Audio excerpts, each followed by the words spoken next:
Hello నమస్తే welcome to Andhraprabha నేను ప్రియా కౌశిక్.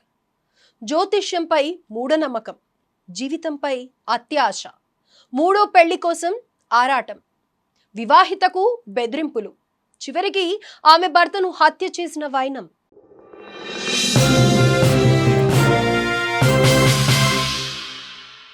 మూఢనమ్మకం, అత్యాశ ఎలాంటి వారినైనా మార్చేస్తాయి. ఈ పిచ్చి పడితే మూర్ఖంగా ప్రవర్తించడమే కాదు, ఎంతకైనా తెగిస్తారు, ఎలాంటి దారుణాలకైనా పాల్పడతారు. ఒక్క మాటలో చెప్పాలంటే మనుషులు మానవత్వాన్ని మర్చిపోతున్నారు, హింసకు పాల్పడుతున్నారు. ఈ మూఢనమ్మకాల ముసుగులో మనిషి రాక్షసుడుగా మారుతున్నాడనడానికి ప్రత్యక్ష ఉదాహరణలు ఎన్నో నిలుస్తున్నాయి. పసిపిల్లలను, యువతలను బలివ్వడం మొదలు అనేక ఘటనలు ఏదో ఒక చోట వెలుగు చూస్తూనే ఉన్నాయి. ఇలాంటి మూఢనమ్మకాల వలన జీవితాలు ఎలా నాశనం అవుతాయో తెలపడంతో పాటు మనం ఎంత అప్రమత్తంగా ఉండాలో తెలపాలని ఆంధ్రప్రభ చేస్తున్న ఓ చిన్న ప్రయత్నమే ఈ స్టోరీ. ఇక్కడ మనం చెప్పుకోబోయే వ్యక్తికి సమాజంలో గొప్ప పేరు ఉంది. అతనేం చిన్న చితక వ్యక్తి కాదు, ఓ వ్యాపార సామ్రాజ్యానికి అధినేత. సొంత ఊర్లోనే కాదు, రాష్ట్రం కాదు, దేశ విదేశాల్లోనూ ఎంతో మంచి పేరు గడించారు. అంతేకాదు తన దగ్గర పనిచేసే సిబ్బంది, ఉద్యోగుల జీవితాల్లో వెలుగులు నింపాడు. వారికి కావాల్సిన సౌకర్యాలన్నీ కల్పించి వారి దృష్టిలో ఓ దేవుడిలా నిలిచాడు. కానీ తాము దేవుడిగా కొలిచే వ్యక్తిలో ఓ దయ్యం ఉందన్న విషయాన్ని మాత్రం ఎవరూ గ్రహించలేకపోయారు.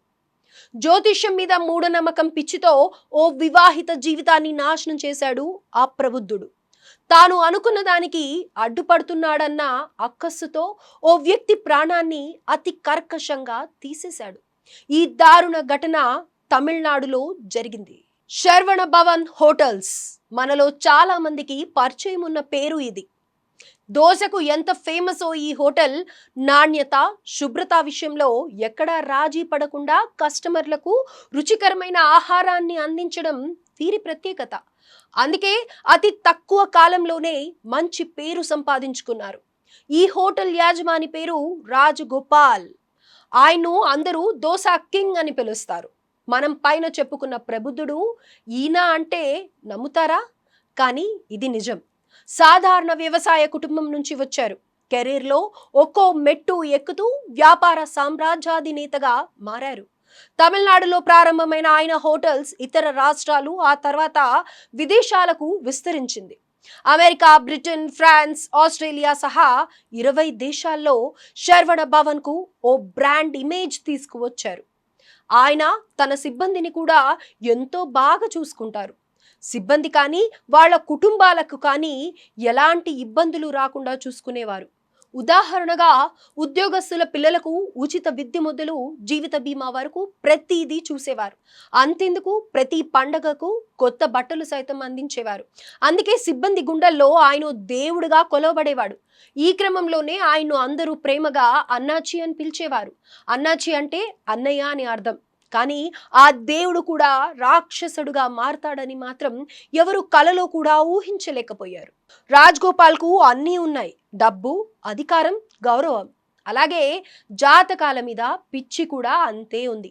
అందుకే ఎవరో జ్యోతిష్యుడు చెప్పాడన్న మూఢనమ్మకంతో ఓ వివాహితను పెళ్లి చేసుకునేందుకు సిద్ధపడ్డాడు. ఆ మహిళను వివాహం చేసుకుంటే జీవితం బాగుంటుందని, ఇంకా బాగా డబ్బు సంపాదించుకోవచ్చని ఓ జ్యోతిష్యుడు చెప్పిన మాటలను గుడ్డిగా నమ్మాడు. ఆమెను ఎలాగైనా సరే మూడో పెళ్లి చేసుకోవాలని డిసైడ్ అయ్యాడు. అందుకోసం నానా ప్రయత్నాలు చేశాడు. రాజగోపాల్ మూడో పెళ్లి చేసుకోవాలని భావించిన మహిళ తన హోటల్ బ్రాంచ్ లో పనిచేసే అసిస్టెంట్ మేనేజర్ కూతురు. తనను పెళ్లి చేసుకోవాలంటూ విపరీతమైన ఒత్తిడి తీసుకొచ్చేవాడు. కానీ అప్పటికే ఆమె మరో ఉద్యోగిని ప్రేమించింది. రాజగోపాల్ ఒత్తిడి రోజు రోజుకి పెరుగుతున్న నేపథ్యంలో ఇంటి నుంచి వెళ్ళిపోయిన యువతి తన ప్రియుణ్ణి పెళ్లి చేసుకుంది.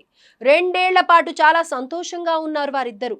అప్పుడే రాజగోపాల్ వాళ్ళ జీవితాల్లో మళ్ళీ ఎంట్రీ ఇచ్చాడు. సరిగ్గా అదే టైంలో వివాహిత ట్రావెల్ ఏజెన్సీ పెట్టాలని ప్రయత్నించింది. దానికి చాలా డబ్బులు అవసరం పడుతుంది. ఆమెకు తెలుసు రాజగోపాల్ మాత్రమే దీనికి సహాయం చేయగలడని. రాజగోపాల్ అయితే సహాయం చేశాడు. ఆ క్రమంలోనే ఆ యువతి అనారోగ్యానికి గురైంది. వెంటనే ఆమెను పెద్ద ఆసుపత్రికి తరలించాడు రాజ్ గోపాల్. చికిత్స చేయించాడు. దాంతో పాటు ఆమె తన భర్తతో కాపురం చేసిందా లేదా అన్న విషయాన్ని కూడా తెలుసుకునేందుకు టెస్టులు చేయించాడు. ఆమె తన భర్తతో కలవలేదని తెలిసిన రాజ్ గోపాల్ మళ్ళీ ఆమెను వేధించడం ప్రారంభించాడు. తన భర్తకు విడాకులిచ్చి తనను పెళ్లి చేసుకోవాలని తీవ్రమైన ఒత్తిడి తీసుకొచ్చాడు.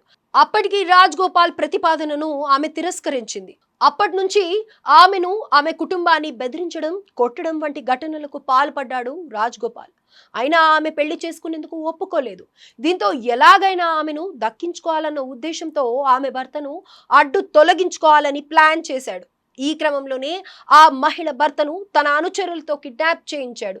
చివరికి ఆమె భర్తను అతి దారుణంగా గొంతు కోసి చంపాడు. ఈ దారుణం 2001లో చోటు చేసుకుంది. బాధితురాలి ఫిర్యాదు మేరకు పోలీసులు కేసు నమోదు చేసి దర్యాప్తు చేపట్టారు. 2004లో హత్య కేసులో చెన్నై కోర్టు రాజ్ గోపాల్ కు 10 సంవత్సరాల జైలు శిక్ష విధించింది. అపీల్ పై మద్రాస్ హైకోర్టును ఆశ్రయించారు. అయితే ఆ న్యాయస్థానం దిగువ కోర్టు శిక్షను సమర్థించింది. అంతేకాదు రాజ్ గోపాల్ జైలు శిక్షను జీవిత ఖైదుగా మార్చింది. కానీ ఆ తర్వాత ఆయన అనారోగ్యం పాలయ్యారు. ఈ నేపథ్యంలోనే ఆయన బెయిల్ పై విడుదలయ్యారు. కాగా అదే సమయంలో రాజ్ గోపాల్ సుప్రీంకోర్టులో పిటిషన్ వేశారు. కానీ అక్కడ కూడా ఆయనకు చుక్కెదురైంది. ఎందుకంటే 2019 మార్చి 29న అత్యున్నత న్యాయస్థానం రాజ్ గోపాల్ హత్య నేరానికి పాల్పడిన నేపథ్యంలో జీవిత ఖైదును సమర్థించింది. అంతేకాదు అదే ఏడాది జూలై 7వ తేదీ నాటికి అధికారుల ఎదుట లొంగిపోవాలని కీలక ఆదేశాలు ఇచ్చింది.